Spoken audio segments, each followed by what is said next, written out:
तो हेलो मेरे यारो, स्कूल ऑर्गेनाइजेशन के इस अमेजिंग एपिसोड में आप सभी लोगों का स्वागत है।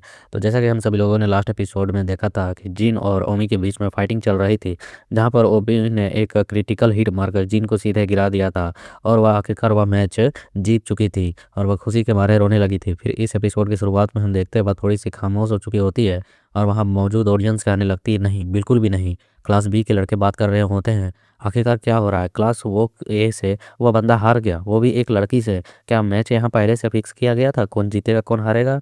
दूसरा कहता है, नहीं बे तू क्या बक रहा है, ऐसा बिल्कुल नहीं हो सकता है। और हम देखते हैं यहाँ पर जो जिन होता है उसे होश में लाकर उठाया जा रहा होता है और अब क्लास बी के जो लौंडे होते हैं वो चिल्ला चिल्ला कर रहे होते हैं, बे ओए जिन क्या मजाक कर रहा है, मजाक करना बंद कर, साले खड़ा हो। इस हरामी की हिम्मत कैसे हुई हमारे क्लास की ओर से लड़ने की, या हमें अभी यहाँ पर शर्मिंदा कर रहा है। दूसरा कह रहा होता है, हाँ सचमुच में इसे क्लास बी से बाहर निकाल, इस निकम्मे को, एक लड़की से आखिरकार यह कैसे हार सकता है। और कोई बोल रहे होता है कि क्लास ए की यह लड़की बहुत ही ज़्यादा अजीब सी है ना, उसने ज़रूर कोई ना कोई घटिया चाल चली होगी, अन्यथा चीन उससे तो हार ही नहीं सकता है। और इनकी बकवासों को सुनकर मम्मी कहते हो ये सभी लोग बहुत परेशान कर रहे हैं। और वे बंदे अभी भी कह रहे होते हैं कि ये देखो ये लड़की अभी भी कुछ कुछ कुछ बड़बड़ा रही है, रेफरी उस लड़की से पूछताछ करो, उसने ज़रूर कुछ ना कुछ घटिया चाल चली होगी। तभी हम लोग देखते हैं जहाँ पर बैठकर ये लोग हल्ला कर रहे थे वो एरिया जो होती है वही अचानक से पूरी हिल जाती है।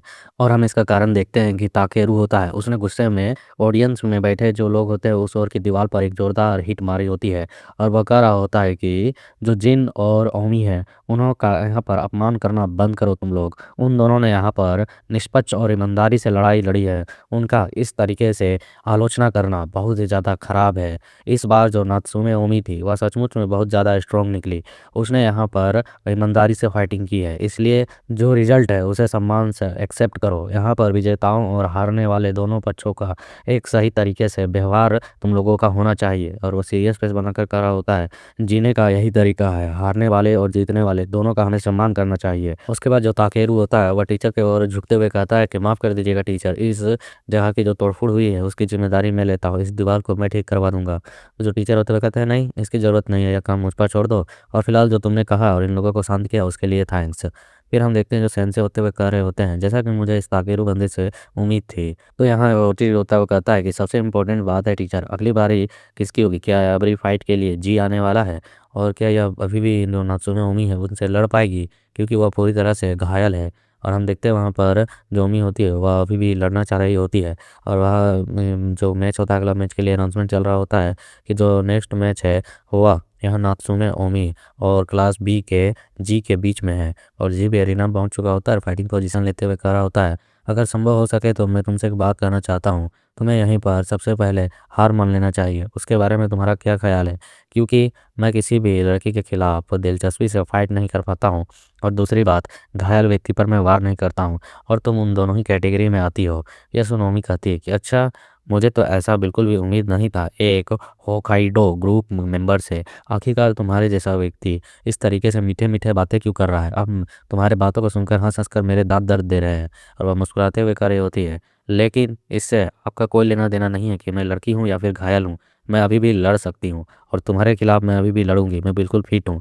और यह कहने के साथ ही जैसे वहाँ अनाउंसमेंट चालू होती है 1-2 की, या गिरने लगती है, बहुत सी होने लगती है, और ये गिरते हुए कह रही होती है, मैं अभी भी पूरी ताकत से आगे बढ़ना चाहती हूँ। बट हम देखते हैं ज़मीन पर वहीं पर अरीना में गिर चुकी होती है फाइटिंग स्टार्ट होने से पहले ही। तो यहाँ पर योची चिल्लाकर कहता है कि नात्सुमे योमी, सेंसे कहते हैं मेडिकल टीम जल्दी आओ। और हम देखते हैं कि योची काफ़ी परेशान लग रहा होता है, उमी अरीना में पड़ी पड़ी बेहोश हो चुकी होती है और उसे यहाँ सब ले जाया गया होगा मेडिकल इलाज के लिए। उसके बाद हमें खाली अरीना को दिखाया जाता है, फिर सेंसे उसे मेडिकल रूम से छोड़कर बाहर की ओर आ रहे होते हैं और कहते हैं कि वह ओगामी योची। तो योची कहता है कि सेंसे वह ओमी कैसी है, उसके बारे में क्या? तो कहते हैं ऐसा लगता है कि उसने ज़्यादा ही थोड़ा सा थकान कर लिया है, अपने आप को थका लिया है, और थोड़ी उसके खून की कमी हुई है, इसके कारण से वह बस बेहोश हुई है। तो योची कहता है चलिए तब ठीक है, चिंता की उतनी आवश्यकता नहीं है।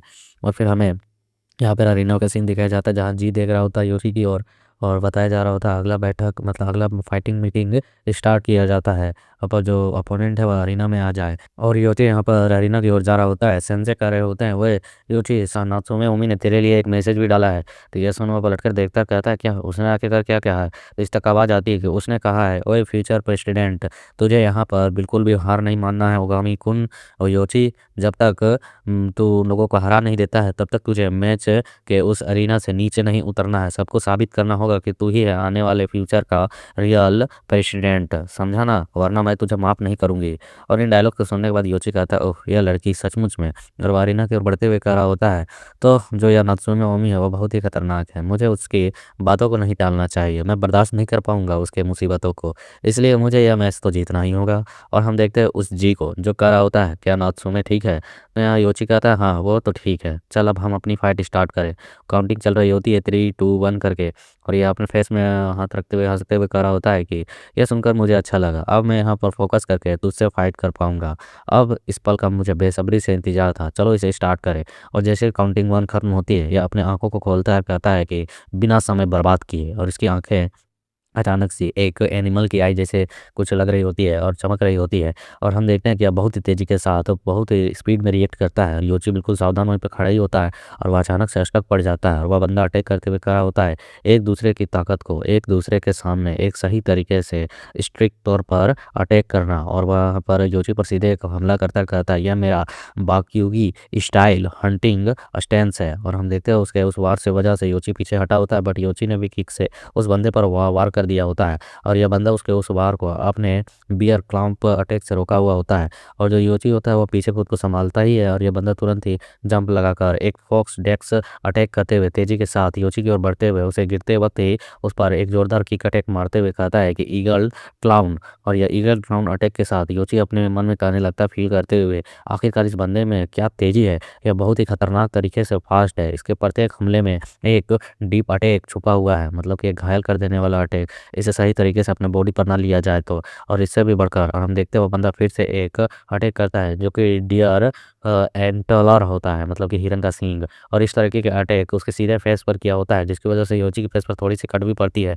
और योची कहता है यह बहुत ही ज़्यादा ही तेज है, और वह बंदा अपने वार से यहाँ पर योची को इस तरह बचते हुए देखकर परेशान हो रहा होता है। और फिर से वह वापस से अपने उसके सामने देखकर खुद को एक बियर क्लाउ अटैक फिर से करता है, और उस अटैक को फिर भी योची से बर्दाश्त करता है, और कहता है कि यदि ये सब कुछ तरीके देखे जाए तो इसके हर एक अटैक अनूठे तरीके से भरे हुए हैं। इसका हर एक वार एक मिक्स एनिमल की तरह लग रही है। यह लगभग मुझे एक बीस्ट सा महसूस हो रहा है। और हम देखते हैं वो बंदा लगातार इस पर अपने बियर क्लाउ अटैक को किए जा रहा होता है, मारे जा रहा होता है, और योची उसके अटैक्स को अपने बॉडी पर सह रहा होता है, और कह रहा होता है कि यह सब कुछ बहुत ही ज़्यादा बुरा है। यह लगातार मुझ पर हमले किए जा रहा है, मुझे इसे रोकना होगा, और इस मामले में मैं बस एक ही चीज़ कर सकता हूँ। और वह अपने हाथों को एक पंचिंग पोजीशन में लाते हुए कह रहा होता है, मुझे सबसे पहले पूरे दम से आगे बढ़ना होगा। और वह उसके उस पंचिंग अटैक हैंड पर एक जोरदार हिट मारता है, जिसकी वजह से उसके हाथ पीछे की ओर जाते हैं। ल्योची कहता है यह बिल्कुल सही समय है। एक सटीक हमले के साथ मैंने इसके स्टेंस को गड़बड़ा दिया है। जब इसके पास अब संतुलन नहीं है, इसका संतुलन बिगड़ चुका है, तो मुझे इसका फ़ायदा उठाना चाहिए और एक जोरदार हिट देना चाहिए।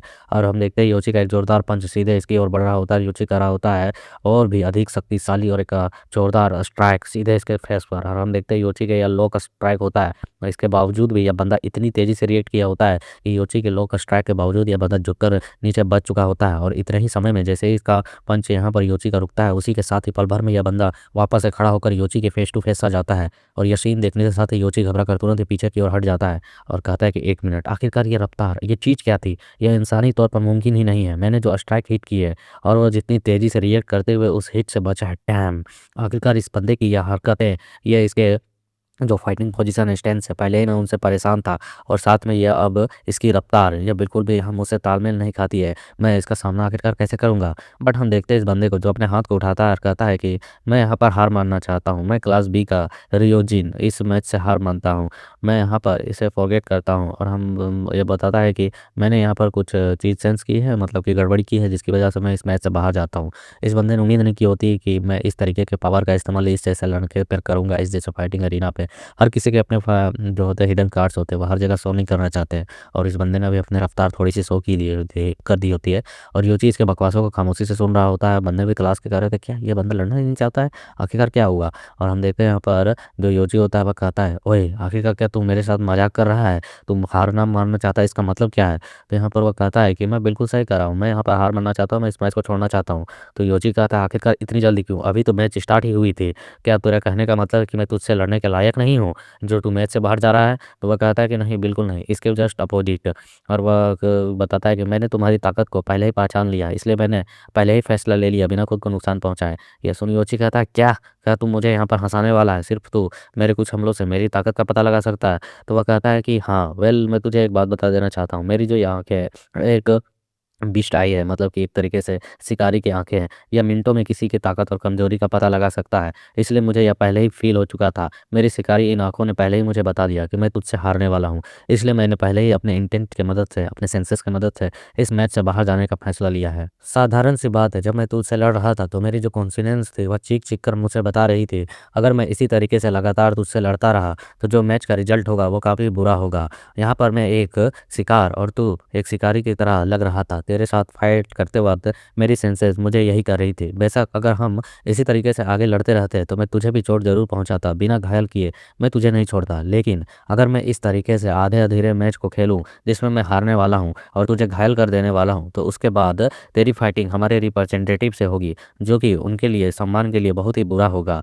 वह जो ताकेरू है वह बिल्कुल भी इस तरीके से हारे हुए और आधे घायल बंदे से लड़ना बिल्कुल भी नहीं चाहेंगे। अगर मैं यहाँ पर जीत नहीं सकता हूँ तो मुझे पीछे हट जाना चाहिए। यही मेरे लिए सबसे अच्छा ऑप्शन है। उससे घायल ग उसके मतलब कि ताकेरू के प्रति अपोनेंट को घायल करके उसे कमज़ोर करना, वह उसके सम्मान को चोट पहुँचाने जैसा है। इसलिए मैं यह काम नहीं कर सकता हूँ। मुझे अपने लीडर की छवि को बनाकर रखना है, इसलिए मैं उनके शिकार को यहीं पर छोड़ रहा हूँ। क्योंकि मैं यह पहले ही फ़ील कर चुका हूँ कि तेरे और मेरे बीच में थोड़ा-सा जो है बड़ा अंतर है, थोड़ा-सा मतलब तू ज़्यादा स्ट्रॉन्ग है। और वह जा रहा होता है अरीना से और वह कह रहा होता है, इस बात को पर्सनली तौर पर मत लेना, तू मुझसे कहीं ज़्यादा ही थोड़ा-सा ताकतवर निकला इस बार। और लेकिन वह अपने माथे को पकड़ कर कह रहा होता है, जब तक तू मेरा शिकार नहीं बनता तब तक के लिए। और फिर हम देखते हैं वो अरीना से नीचे उतर रहा होता है और कहता है कि ताकेरू, अब तुम्हारी बारी है। तो वहाँ पर जो ताकेरू होता है वह कहता है, तूने यहाँ पर मैच आखिरकार बीच में क्यों छोड़ दी? क्या सचमुच में तू उस बंदे को स्ट्रॉन्ग समझता है? तो यह सुन वो कहता है, मैंने अपनी मर्ज़ी से हार मान ली यार, और ज़ाहिर-सी बात कहूँ तो यह इसमें कोई सही या गलत नहीं है। तो वह सुनकर वो कहते हैं कि क्या यह अपोनेंट सचमुच में तुझे यहाँ पर हार का एहसास दिला सकता है? तो वह कहता है, हाँ, यह थोड़ी-सी एक मामूली-सी छोटी-सी चीज़ के अंतर की वजह से वह थोड़ा-सा ज़्यादा स्ट्रॉन्ग है मुझसे। यह सुनकर वह थोड़ा-सा खामोश होता है और कहता है, अच्छा, तो वो आदमी ताकतवर है। और हम देखते हैं यहाँ पर जो अरीना में जो रेफ़री होती है वह कह रही होती है, क्या तुम अगला मैच तुरंत स्टार्ट करना चाहोगे? तो वह कहता है, हाँ, ठीक है, ठीक रहेगा। और वह सामने की ओर देख रहा होता है, कह रहा होता है, आखिरकार वह पल आ ही चुका है। और हम ताकेरू को देखते हैं जो अरीना की ओर बढ़ रहा होता है और योची कह रहा होता है, क्लास बी का टॉप डॉग ताकेरू, मुझे अब इसे हराना होगा। और इसके इसी सीन के साथ यहाँ पर ये एपिसोड कंप्लीट होता है। So like, share, comment and your support next episode जल्द से जल्द देखने के लिए।